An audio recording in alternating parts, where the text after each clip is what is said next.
O capítulo 11 do Evangelho de Lucas começa com uma cena profundamente significativa para a vida cristã. Os discípulos observam Jesus em oração. Aquilo não era apenas um hábito religioso, era uma prática constante que moldava toda a vida do Mestre. Depois de vê-lo orar, um dos discípulos faz um pedido simples, mas extremamente importante. Senhor, ensina-nos a orar. Esse pedido revela algo que todo cristão precisa reconhecer. Orar não é apenas um impulso natural, é algo que precisa ser aprendido.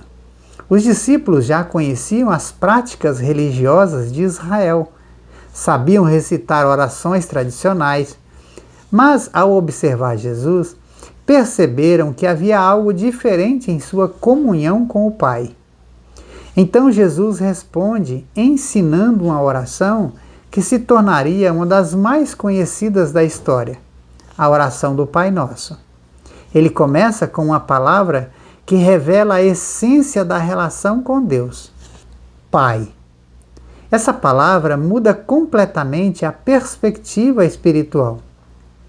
Deus não é apresentado apenas como soberano ou juiz, mas como Pai, que se relaciona com seus filhos.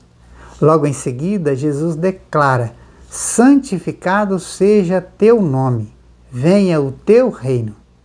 Aqui aprendemos o primeiro princípio da oração verdadeira. A oração começa com Deus, não conosco. Antes de apresentar nossos pedidos, somos chamados a reconhecer a santidade de Deus e desejar que seu reino governe as nossas vidas. Depois disso, aparecem as petições que revelam a dependência humana. Dá-nos cada dia o nosso pão cotidiano. Esse pedido nos lembra que cada dia de vida depende da provisão divina.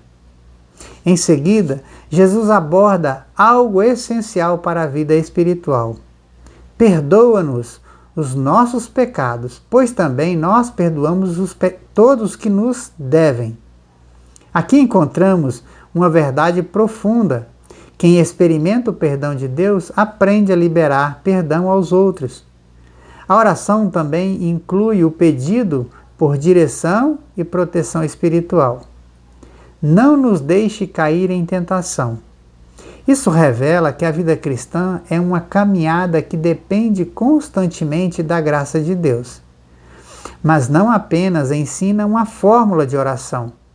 Ele ensina uma atitude espiritual por meio de uma pequena parábola. Ele descreve um homem que, no meio da noite, vai à casa de um amigo pedir pão para um visitante.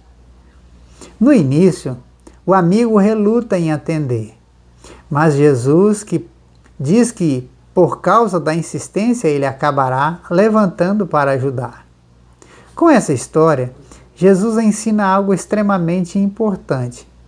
A oração exige perseverança. Logo depois, ele declara uma das promessas mais encorajadoras da Escritura: pedi e dar-se-vos-á, buscai e achareis, batei e abrir-se-vos-á. Essas três palavras revelam uma progressão espiritual: pedir, buscar e bater. Isso mostra que a oração não é uma prática passiva. Ela envolve intencionalidade, persistência e confiança. Jesus então usa uma ilustração simples e poderosa. Ele pergunta: que pai daria uma pedra a um filho que pede pão? Ou uma serpente a quem pede peixe? A resposta é óbvia. Se pais humanos, com todas as suas limitações, sabem dar boas coisas aos filhos, quanto mais o Pai Celestial dará o Espírito Santo àqueles que lhe pedirem. Aqui encontramos o maior presente de Deus para seu povo: sua própria presença no meio, a partir do Espírito. Mas o texto avança para um momento de confronto espiritual. Jesus expulsa um demônio e alguns acusam que ele fez isso pelo poder de Beelzebu. Essa acusação revela a cegueira espiritual daqueles que, diante da evidência do poder de Deus, preferem atribuí-lo ao mal. Jesus responde mostrando a incoerência desta acusação. Um reino dividido contra si mesmo não pode permanecer. Se Satanás estivesse expulsando Satanás, seu próprio reino estaria em colapso. Então Jesus declara algo profundamente significativo. Se, porém, eu expulso demônios pelo dedo de Deus, certamente é chegado o reino de Deus sobre vós. Essa afirmação revela que o ministério de Jesus não era apenas um conjunto de milagres. Era a manifestação do reino de Deus invadindo a história humana. O poder que libertava pessoas das forças do mal era evidência de que Deus estava agindo de forma decisiva. Jesus, então, faz um alerta espiritual importante. Quando um espírito maligno sai de alguém e essa vida permanecer vazia, ele pode voltar com outros espíritos ainda piores. A mensagem é clara. Não basta experimentar a libertação. É necessário que a vida seja preenchida pela presença de Deus.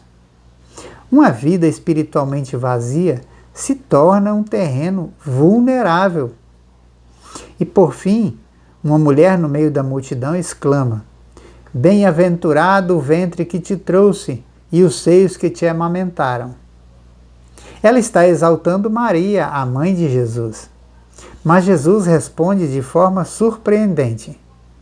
Antes, bem-aventurados são os que ouvem a palavra de Deus e a guardam.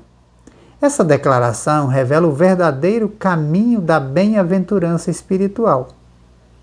A verdadeira felicidade não está em proximidade biológica com Jesus, mas em ouvir sua palavra, viver de acordo com ela. Agora pare por um momento e reflita. Se Jesus olhasse para a sua vida hoje, ele encontraria alguém que apenas escuta a palavra ou alguém que a pratica? Lucas 11 nos apresenta 3 grandes verdades espirituais. A oração é o caminho pelo qual cultivamos comunhão com Deus. A perseverança na oração revela confiança no caráter do Pai. A verdadeira bem-aventurança pertence àqueles que ouvem a palavra de Deus e a obedecem. Agora, imagine a sua vida, o seu dia a dia. Muitas pessoas dizem acreditar em Deus, mas quase não conversam com Ele em oração. Outras até ouvem a palavra, mas não permitem que ela transforme as suas escolhas. Jesus chama cada um de nós para algo mais profundo. Uma vida marcada por oração constante, dependência de Deus e obediência prática.